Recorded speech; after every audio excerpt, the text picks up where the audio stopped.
मैंने 50 बोला। हाँ। इन्हें बोला कि साहब मेरा जा 40 ही कर दे, बस 25 अभी बोल रहा हूँ, 15 बोलो वो औरतें आए तब आप अभी कितने रुको ना आपको बात तो करने दे साहब કાલે તમને બીજા કાલે કે કાલ નહીં આપણે આપણા છોકરા લઈને આવશે સોમવાર કે દિન આવે તારે ને આઈશું તો અમે કઈ નાહી થોડી જવાના છે કે અગોતરા લઈ લેવાના છે मैं तुम्हारा भरोसा मत रखियो નહીં નહીં જો આજે નહીં મારી વાત સાંભળો અમે ખોટું કરીએ 5 નહીં वाजते तो हम निकालेंगे तुम बोलते ना हाँ मैं वो सब सेटिंग करवा दूंगा मेरे को मैं गलत जगह पे बने वो कर अरे आपका बहुत अच्छा है कि आप इतना आप कितने पैसे मांगते हैं 25 अभी दें 15 बाद में देना मैंने कहा 20 जैसा देख मैंने 50 बोला। हाँ, हाँ। इन्हें बोला कि साहब मेरा जा 40 ही कर दे, बस 25 अभी बोल रहा हूँ, 15 बोलो वो औरतें आए तब आप अभी मेरी तुम बात इतना भी करो वो ऐसा नहीं मेरी बात सुनो देखो अभी ये पोजीशन में आओ में लगे मैं भाई यार तब पोजीशन का वो नहीं होता है। ये सब सच्ची बोलते हैं मेरे पास अभी पोजीशन नहीं है बाकी मैं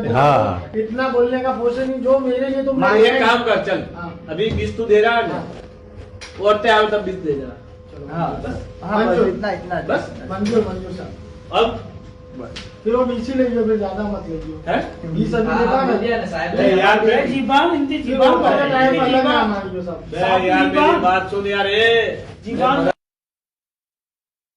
हम होटल लेके आए तो ये इसका तो बरोबर यू फ्रेंड तू यार।